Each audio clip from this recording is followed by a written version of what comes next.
What's up, guys? Quadrant here, bringing you a DK.Burning Anti-Mage game. I'm super excited. Let's hop into it right now.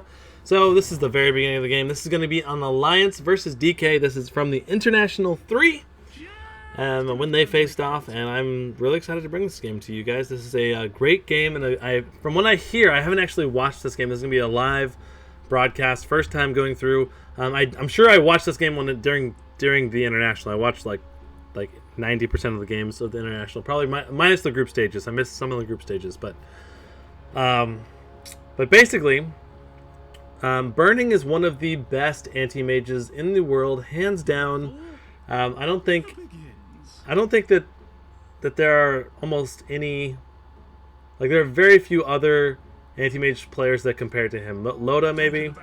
I'm sure. I don't know. There's definitely others that are great, but Burning is probably one or number two in the world for anti-mage. He's so good at finding the farm. He's so good at initiating, knowing when he can farm, when and where he can do, the different things. So that said, we're going to be looking at the Burning anti-mage. He's going to be facing off, I believe this is going to be a complete free farm lane. And one of the things you're going to have to compare, this is a pro game, right? This is a pro game versus a pub game that most of you guys are going to be playing. I usually like casting pubs a little bit more than pro games, simply for this reason that normally in most pub games you are not going to have complete and total free farm like this. The simple fact is, Burning has two dudes basically just watching over him 100% of the time, and he's going to have complete and total free farm. There's nothing that they're going to be able to do to stop him unless they do an aggro try, right? That's the only time that the anti-mage's farm is usually contested in a pro game, and that's not what Alliance is doing this game. They're saying that, hey, we're going to take an Alchemist and we're going to farm him up and we're going to try to out-carry you with the Alchemist. Now, the issue with that is that, sure, Alchemist has that Grieval's Greed, and this is before the patch that nerfed Alchemist's ultimate, or at least changed Alchemist's ultimate. But the thing is, Anti-Mage can even out-farm an Alchemist, potentially. And the simple fact is, he probably given the same exact total amount of gold, an Anti-Mage probably out-carries an Alchemist, simply because when you pop that Manta, when you have that Abyssal Blade, it's really, really, like Anti-Mage is a natural Manta carrier, and in a one-on-one situation, Manta heroes will generally do a little bit better than non-Manta heroes. It all depends. Again, it all depends, but that said, I'm very interested in watching this game and kind of evaluating, seeing how Burning finds the farm that he does, and all of that stuff. And I know that this is a fairly well-played game for him when I check the endgame stats. So that's why I always try to, not always, but I usually try to find a game where they at least play decent. And this is an exceptionally good anti-mage game, as far as I know. So that said, I don't think he's missed a last hit so far. Really, really good last hitting. And basically, that's one of the things you have to do as an anti-mage, and he doesn't even have a Quelling Blade. He has the last hits down to, I feel like, perfection.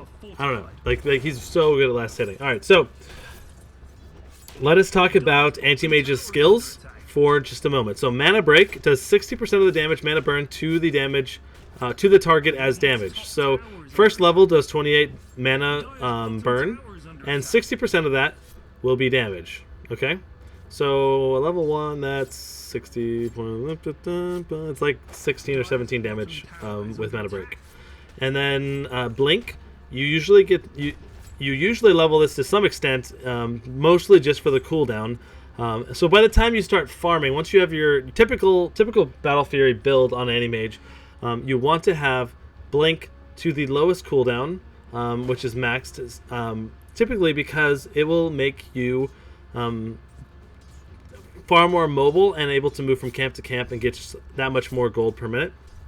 So he does go ahead and pick up a Quelling Blade. This is going to most importantly help him usually, and again, I'm not sure if he goes Battle Fury this game. He could totally go something else. I did not look at his IM build. But typically you go Battle Fury, and that Quelling Blade will amplify your, it looks like he's going Battle Fury because he picked up the Ring of Health.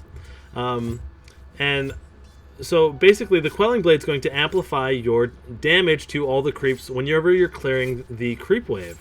So Quelling Blade is a fantastic item to pick up even 15 minutes into the game when you get your Battle Fury. Obviously, a really good Battle Fury timing when you have complete free farm like this is probably 12 or 13 minutes. Something like that would be where most pros are going to get it. Maybe 14 with total free farm. Notice also, now that he has this Ring of Health, he's not afraid of tanking the creeps, and he's also not afraid of pushing because he knows that if the enemy, like if Nature's Prophet decides to come into the lane, right? Then as long as Burning has TP or not TP support, but support from his supports, so the Visage and the Nyx, then it's totally possible for them to just kill the Nature's Prophet. So that's why he's not afraid to push. Oftentimes you'll see pros just keeping the wave back by their tower. Not in this situation. This is a little bit different. He wants to get that bonus gold. Also notice that the Nyx and Visage are smoking up behind the tower. That's in case the Nature's Prophet decides to defend this. And so they just know better not defend it, and he just completely doesn't... they don't defend it, obviously. So now I want you to note that he did... what am I thinking? He just did something. Oh, got the last hit on the tower. Super, super important. You always want to try to last hit the tower, and this is extremely important on Anti-Mage in particular, far more than most carries. And the simple fact is, so many players can't get the last hit on the tower, and the tower gold is basically, it used to be worth a lot more. I think they evened it out a little bit more, so you get only like a 200 gold bonus. But in this current patch, I think you get like 300 bonus gold compared to not getting the last hit on the tower. So that extra 300 gold is going to put you into that Battle Fury range so much faster. Basically like a full minute and a half sooner if you get that last hit on the tower. If you get a last hit on 2 towers, then you're talking about boosting your Battle Fury timing up by probably 2 to 3 minutes. Probably 3 minutes if I were to guess. Looks like the Visage doing a pull through, which is super smart, and allowing the Anti-Mage to pull the creep wave back into a much safer position to farm.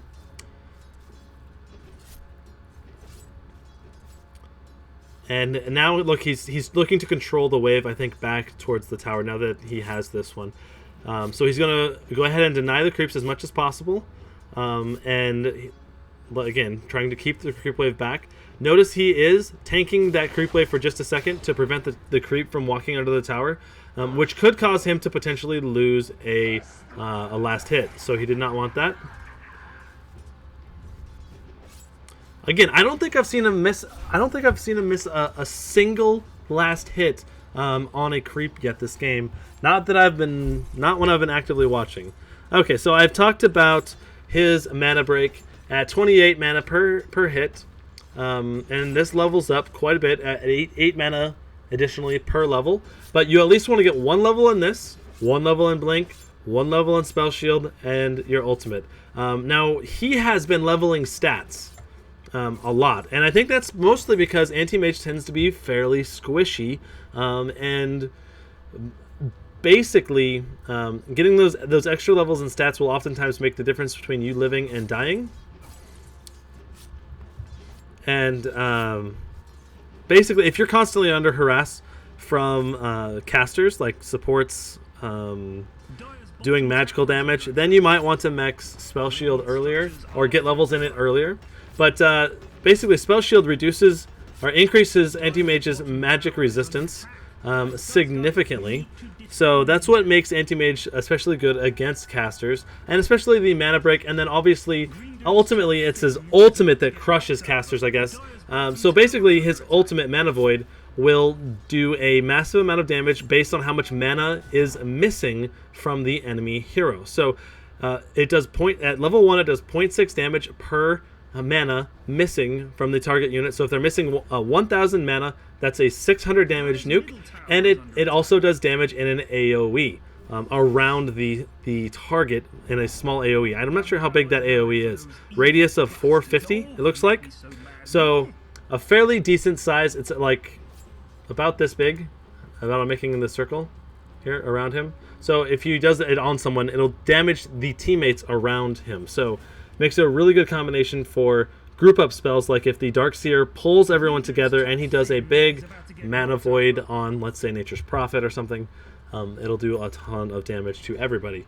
Now, the thing about Mana Void is that you generally want to do it on targets that you've already been focusing down, and you're just trying to do the final hit, oftentimes, to just finish them off. Or you know for sure that they're already low on mana because they're already spent all their spells, or you just clicked on them and they just happen to be low on mana because they've been farming the jungle with all their mana or something. You just want to make sure that whenever you use it, they do have low amounts of mana. Otherwise, you literally do nothing. You just do a mini stun. Which, if you need to prevent a TP, that is a potential viable option. It has a fairly low cooldown at only 70 seconds. So, and you can see he is going to be getting that Battle Fury almost right after this creep wave. Like, he almost has that Battle Fury done already. And I think, like, one of the keys to shutting down the Anti-Mage is delaying that Battle Fury, right? And right now, they are just letting him get that Battle Fury as soon as possible. Alchemist is going Shadow Blade. Now, to me, it's really interesting that he's being so ballsy up here, right? He doesn't care. He doesn't think he can die. But the simple fact is, if Alchemist Shadow Bladed in and dropped a concoction on him, followed by, I believe, a net now prevents the blink. I don't think it does in this patch. I think he can blink out of the net or extend the net. But the let me see here. Does it say on Naga's thing at this point in time? Let's see here. It might even say that traps them preventing movement or blinking. So even now it does prevent the movement or blinking. Or that's just the old 2 tip. I'm not sure how the replay system works when the new patch rolls over. So he blinks back. He has the Battle Fury done at before 11 minutes. So this is, like I said, getting that last hit on the tower is perfect for trying to increase your overall damage. It looks like DK is getting kind of destroyed in this fight. 2 dead, 3 dead, and including 1 buyback. He is going to TP in, or he's not TP in, but blink in. Tries to do a Mana Void, and Nature's Prophet barely gets away with like 10 HP. Like, it was really, really close. He's debating about going underneath the tower range, but good decision to stay back, I think. It's weird how that centaur has a giant health bar. Okay, so he has that Battle Fury. Now, what is he going to do? From my experience, it's go time for pushing the lanes and farming the jungle in between pushing the lanes. And I don't have that many games played as Anti-Mage, only maybe 5 or something like that. But I have watched a lot of Anti-Mage games, and I have read a lot of guides on it. And so that's kind of where I'm getting this information. Obviously, listening to a lot of commentary from the top guys. So one thing that you want to do whenever you're playing Anti-Mage is you want to hit 1 creep, and then you want to switch targets and use the cleave. Well, he didn't do it that time. He did it before. But usually you want to switch targets. And make sure you do the cleave so that your cleave does the most possible damage. So notice he is putting more levels in Blink first. Now that he has that Battle Fury, he wants to be as mobile as possible. I think he's debating about going in here because they did pick up the Naga. The Naga does prevent him from blinking. So he's afraid a little bit that if he were to get, netted and Alchemist was sitting there behind him or someone was sitting there behind him, he could be in trouble. But doesn't look like it. Oh, he missed the last hit. That was the first last hit I've seen him miss this entire game. 13 minutes in, missed the last hit. He probably missed more. I just didn't notice, but that was the first one I've seen him miss a last hit on. Now he's got max blink. This is going to allow him to blink every 5 seconds, which is an insanely low cooldown.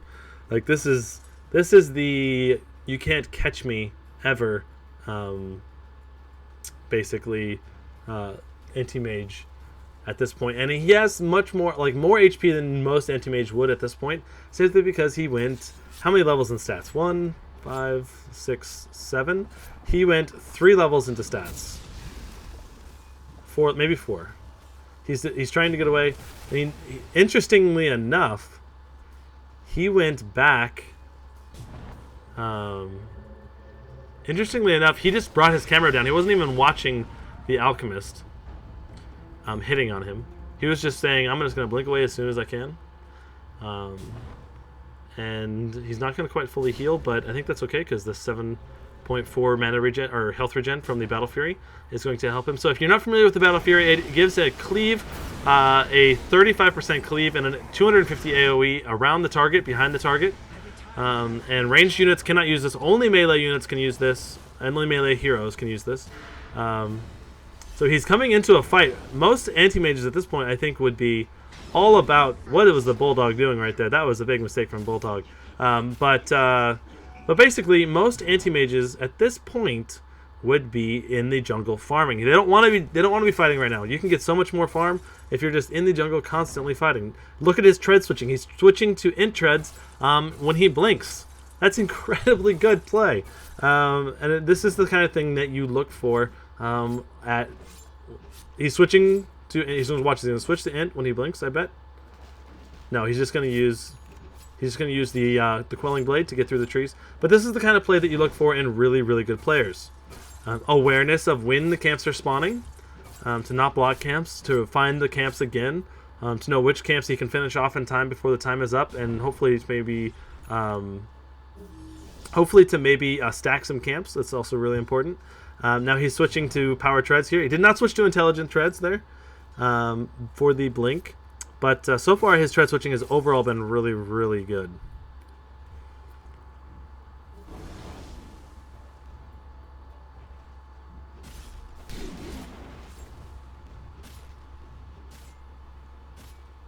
Of course, tier 1s do not have backdoor, so even if they don't have creeps, they can still take this down. Interestingly enough, they are MMY with a really, really nice breathe fire there. Spike Carapace. Nice! Nice vacuum wall there. And it just like Darkseer wall plus vacuum. I don't think it could have been better. That was quite exceptional. 3 men, and first of all, the DK had to walk through it once, took some damage, and created an illusion, and then he got sucked back through it once again, and that was basically the DK instantly dying from that. And so he stays with the team, pushes the tower, instantly breaks off, and goes to farming, pushing lanes. This is what you want to do with the Anti-Mage. You want to go push lanes. Pushing lanes is probably by far the best gold income you can possibly do. Pushes that lane, and guess where he's going? Off to another lane to push it. Some anti-mages just sit there in the jungle non-stop. That's not the correct choice. You always want to be pushing lanes if possible because it's worth more gold. These creeps are easier to kill. They don't have as much HP. You can easily kill them without losing much HP yourself. Whereas when you kill like a large camp, for example, oftentimes that will get you, that will oftentimes start damaging you, and you'll lose some HP. So if you do constantly hard camps, you will sometimes basically end up having to go back to Fountain if you're constantly jungling nonstop. So really important to be pushing the lanes. And look at this, 17 minutes in, he already has the ultimate orb. It looks like that's going to be for a Manta style, which is one of the best items on Anti-Mage, simply because Mana Break applies to those Manta illusions, increasing the damage that those illusions do by 64, or 64 mana burn, plus then the 60% of that 64 going into damage. Again, getting the last hit on the tower, super important for boosting your farm as an Anti-Mage. And getting all the last hits on one of these creep waves can sometimes be hard when the other creeps are attacking, because the cleave damage will cause you to miss 1 or 2 last hits occasionally. So he's doing a really great job making sure that he gets all the last hits so far. Bad dude's top tower gonna fall over soon. Interesting. Great job blinking into the trees. I don't think he even meant to blink into the trees, but the fact that he blinked into the trees actually saved him from getting killed by the alchemist. That's really that's kind of funny. I think that was funny and lucky. I don't think he knew the alchemist was there, or maybe he did. There was a ward here actually, but it didn't look like he was planning on blinking into the trees. Like, that seemed like an accident. So now he's getting up the Blade of Alacrity, going for that Yasha to go into that Manta. And the Manta, obviously, I think most anti-mages will go for that Yasha before the ultimate orb, but I think he just picked up that ultimate orb because he was already near the side shop, and you can buy the ultimate orb at the side shop, so it's a little bit faster than having to wait and get the courier for that whole run. And so you'll see he's actually picking up the ancient stack, and he'll probably go to this bottom lane next. Yep, going to the bottom lane, pushing those lanes. He was just at top, right? Just at top, pushed that lane, killed those 2 camps. Now he's went to the bottom here, killed the ancient stack, pushing the lane again. And he also, interesting, he didn't feel very safe there for a second. He backed off. He's playing super careful. Not that careful, I guess. But anyway, so great pick off there. He is playing careful. He's trying to make sure that he does not get picked off. So he did back off accordingly when he thought that everyone was missing, and he wanted to make sure he didn't get picked off. Okay. So it looks like does he have that Manta finished? I think he's got the Manta finished. I'm not sure what he's waiting for. Oh, I think he has the Yasha finished. The Yasha is on the courier, but he does not have the money yet to pick up the full Manta. I think he needs another 300 for that full Manta. I mean, just look at him move around the map. His movement on the map is so good for picking up farm. Switching again to the Agi treads whenever he is attacking creeps, or most of the time when he's attacking creeps. And there he goes. He's got the Manta now.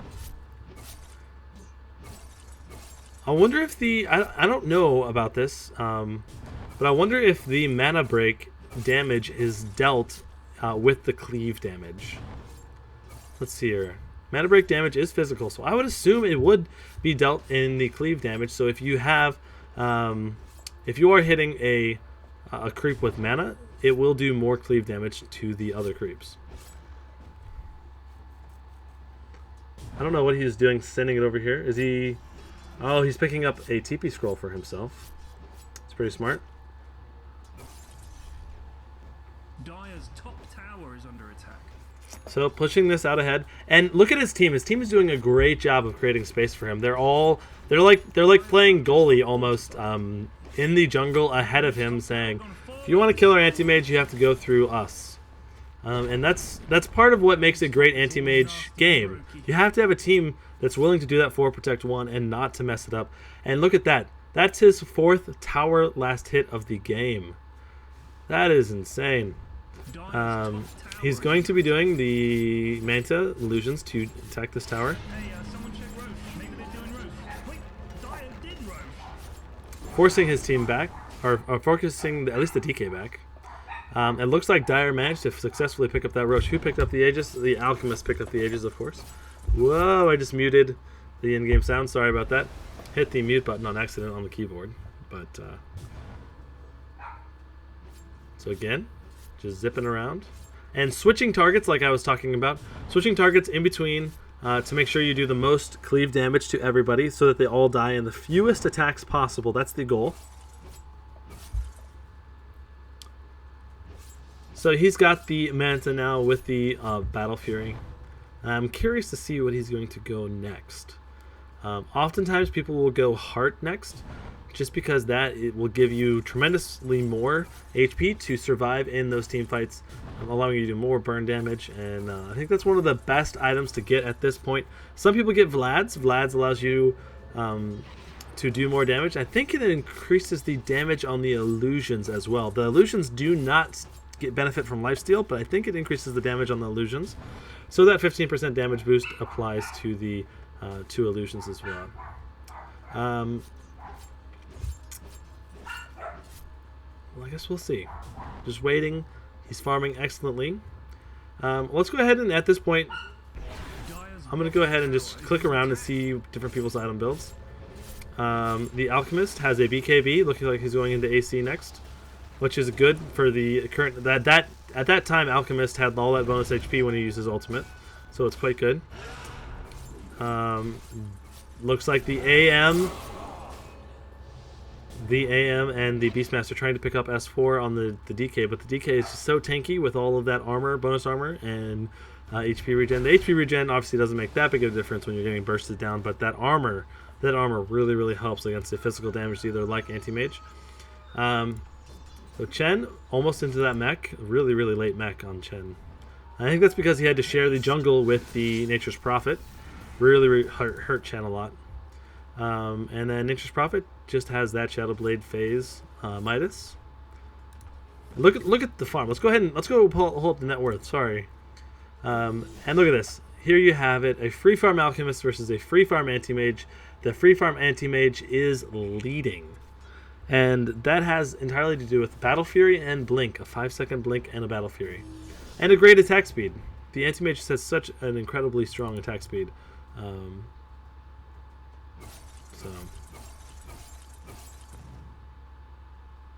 Again, tread switching. And I think whenever he's like really mana conscious, he's tread switching more often. At least that's what it seems like. Again, switching to Agi for the attack speed and bonus damage. Hey, Busan. My puppy dog is right here. He just poked me with his nose. He's like, Master, you need to feed me. I'm hungry. Like this burning Anti-Mage, he's hungry too. Alright, I'm done. So,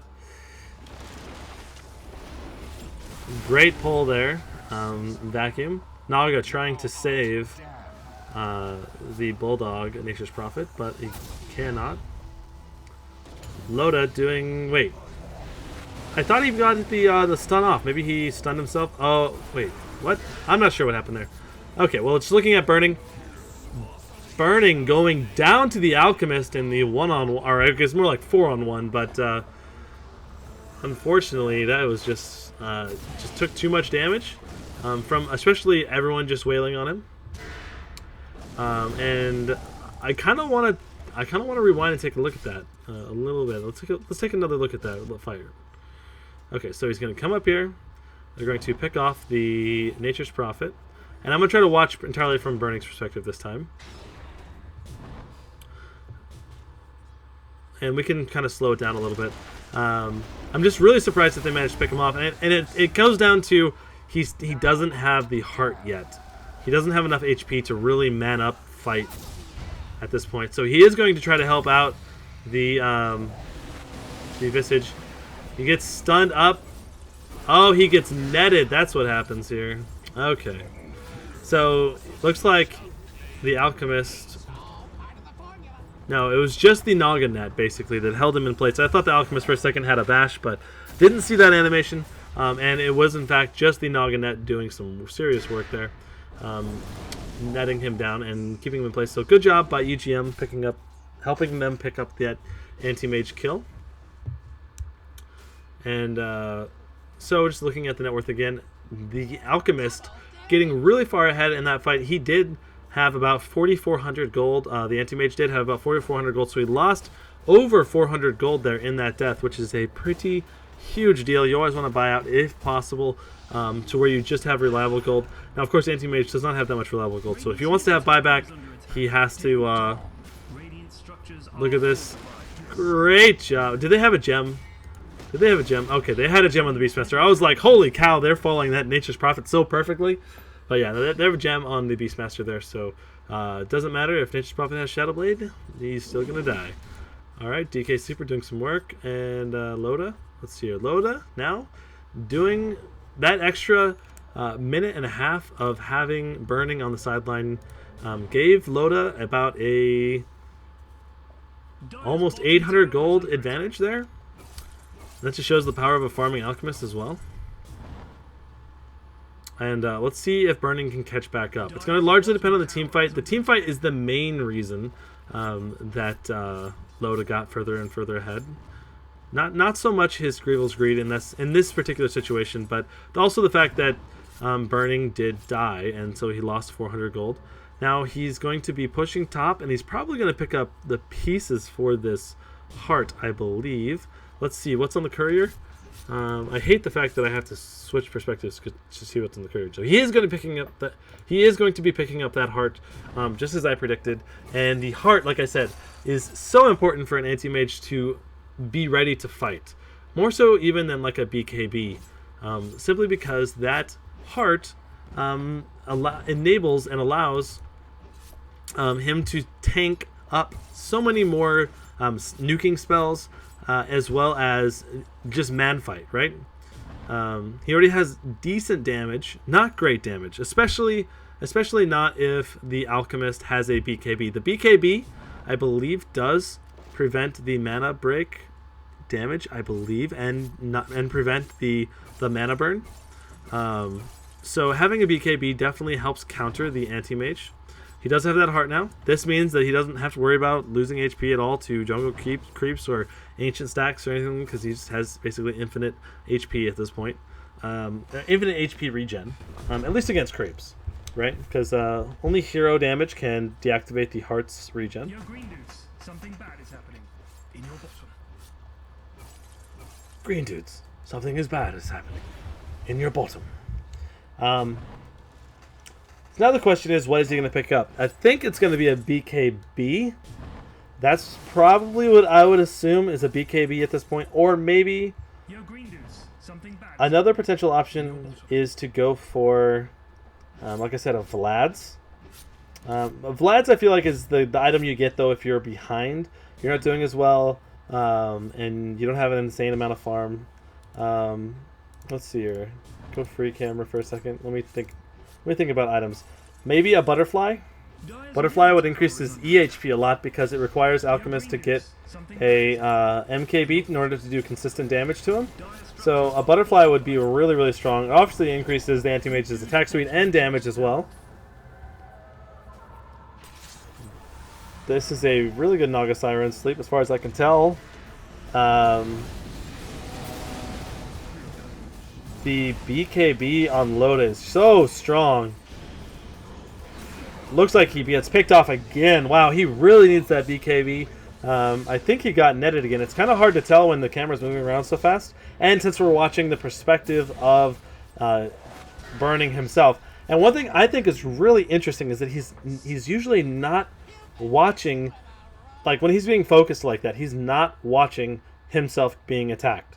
That's whenever I'm playing an Anti-Mage or a carry or whatever, and I'm being focused, I'm usually watching me being attacked, right? But he is preemptively moving his camera down, getting ready to blink again the moment he can, and he's probably constantly spamming that blink, as far as I can tell. It's hard to tell what buttons you press when you're watching a replay like this. We are watching from his perspective right now.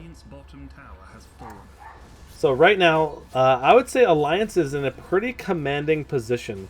They have an Alchemist who has more farm than Burning's Anti-Mage.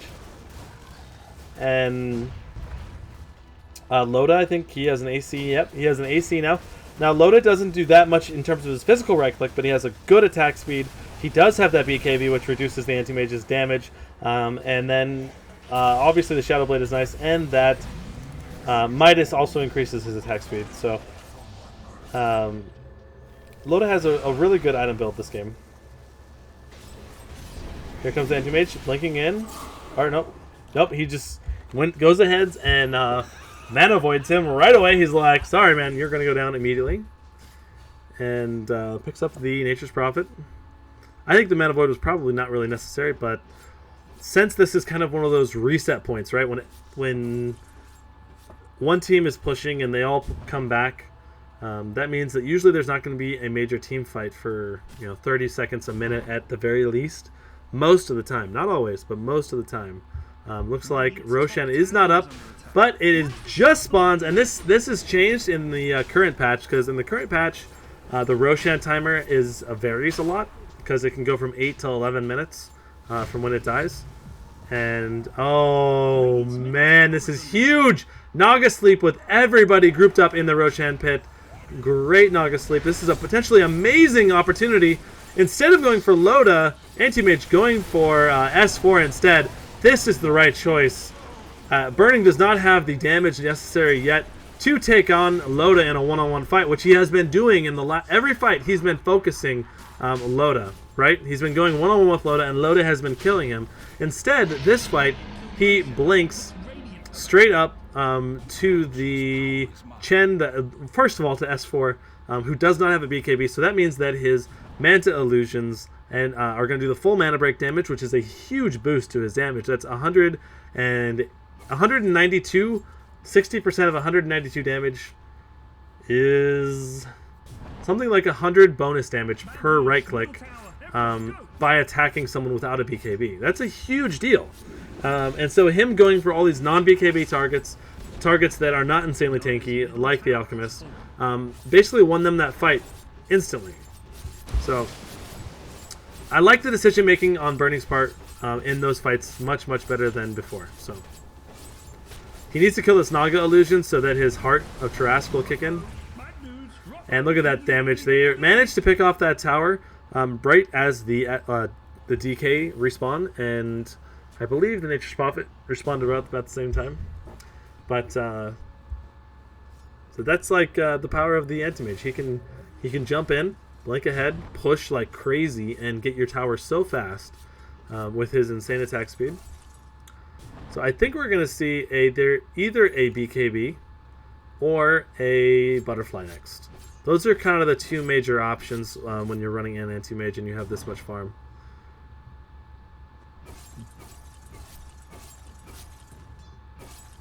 I suppose you could potentially go AC as well, but he already has a good amount of armor, and ideally you want a teammate to get AC. So like if Beastmaster got AC, that'd be far more ideal. But I can tell you DK definitely needs to get AC already, or anyway. Let's see here. There's a way to pick up, show their items, right?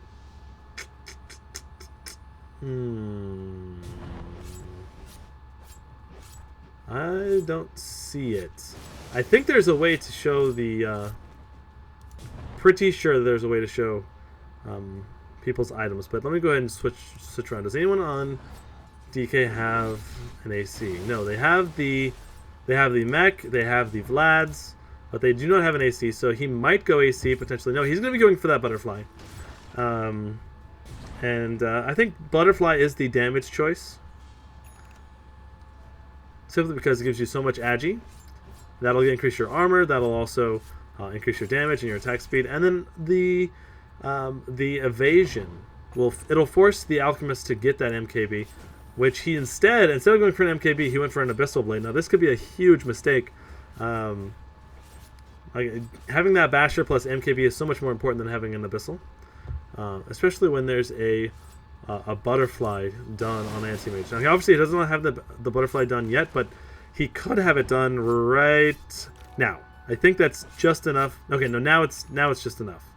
And I'm not sure. I don't think he'll actually buy out, is my guess. He wants to save for buyback. It's super important. In a 4 protect 1 scenario, you always have to have buyback on your carry. If you do not have buyback, you're just asking to get picked off, and if you get picked off, it's GG, because you are going to have like a 100-second respawn time. And look at this. He takes the risk. He actually goes for the Butterfly. This is a huge deal in my mind. Like this, he does have Aegis, right? So it's not as big of a risk as it would be if he didn't have Aegis, but it's still a huge deal. Now, he has DD too. This is time to fight right here. He's got a DD rune. He is ready to go. He's got a Butterfly just finished. He has that Aegis. He really wants to fight. Gets hit by the Alchemist stun. Again, he needs to focus targets that do not have BKB. Wants to pick off that Naga Siren, if possible, before she can do a Naga Sleep as a retreat. So focusing the Naga. Oh, they don't get her! They do not get the Naga. This is actually a pretty big deal. And looks like, oh man, the Mana Void did nothing. Gets that Aegis popped. Look at the damage when he gets focused. He just melts. But looks like Alliance spreading out, not focusing the Anti-Mage all at once right now. Just going to allow him to back off. Body blocking up the Nyx a little bit, causing him to kind of die. Not really, kind of. But let's see if he can make it out of here. Does pop the Manta Illusions and blinks away, so they're okay. They've only lost the Nyx so far. Nature's Prophet trying to TP in behind the lines, but instead getting picked off. It's a pretty big deal, actually, because Nature's Prophet is one of the most farmed heroes, the second most farmed hero for Dire, the third most in the game. Basically, this is like the battle of two powers. You've got Loda, Alchemist, and Burning on the Anti-Mage. Like, this is like a really interesting battle between two very, very farmed carries. And I think in terms of which one out-carries the other one, it all comes down to who has more farm, and I think it comes down to positioning and who ends up getting the stun off first. And the other person will die. Now, I think at the beginning I did talk about the Anti-Mage probably having the advantage in the matchup, and I think that's generally the case, but it's not a huge advantage. And the reason I say that is that the Anti-Mage is an agility hero, whereas the Alchemist is a strength hero. Yes, he's a strength hero. So that means that agility items are going to give Anti-Mage damage, and it's going to give him damage and attack speed, whereas agility items are only going to give the Alchemist attack speed, no damage. That's a pretty big difference, because like right now he's got the damage from the Manta Style, the Butterfly, and then the Agi Treads, giving him both the attack speed and damage. That's kind of the difference between them. Obviously, they're both great ways of getting farm, but the Anti-Mage just having that the Agi advantage, I would say, the agility advantage. So now it looks like he's just trying to get his next item. I think they're playing this very patiently, and I think it's probably the right thing to do in a high stakes game like this. This is this is the international, right? This is where Dota 2 careers either live gloriously or die quickly. So interestingly enough, did you see that he blinked from he did blink from this ledge right here all the way into this camp right here. So that's something that I haven't seen before. I usually see the Anti-Mage blink from here over to here, but all the way into this camp. I didn't realize that was possible. That's pretty cool.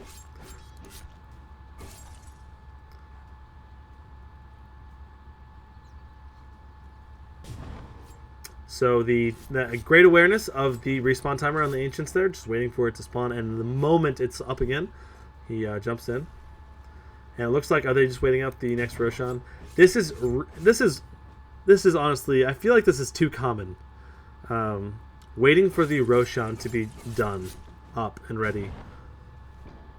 And I kind of wish... I wished that... I love the fact that Roshan's in the game. The Roshan adds so much dynamic, an extra dynamic to Dota 2. And it's really great. And I love the Aegis, the fact that you get Aegis and you cheese on level 3. But I feel like Roshan needs to be scaled up to where, even at this level of play, where you have a slick slotted, to where you have a 6-slotted Anti-Mage, like at that point, I feel like Roshan just dies too fast. Like he dies in like 5 seconds or 10 seconds. Like 10 seconds probably by himself, but with teammates, 5 seconds or whatever.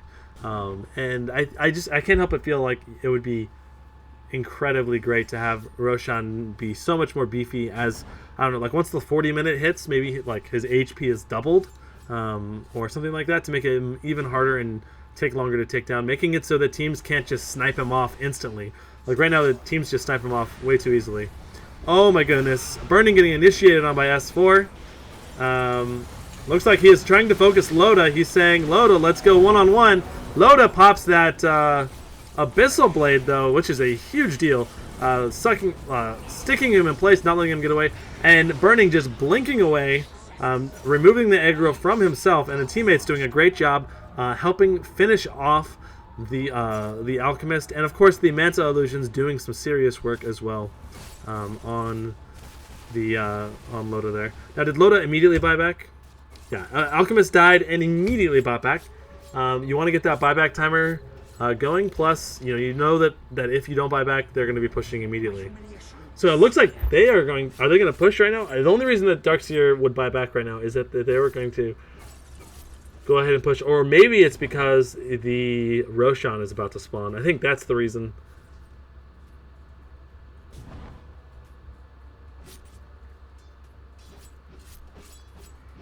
The Roshan is definitely spawning soon. I wish there was the Roshan timer. In the latest patch, there is a Roshan timer letting you know how long the Roshan is left. So just look at how fast this Roshan dies. This is like literally 10 seconds to kill him, and this is only 2 heroes attacking Roshan. If all 5 are attacking, this guy would be dead, in 5 seconds or whatever. So Nyx Assassin picking up the Aegis because there is no spot left on Burning's inventory. Now, last time he did drop the power treads to pick up the Aegis, so he was going without boots in that last during the whole time when he had Aegis. Which is an interesting choice. Treads, though, such a good late game item.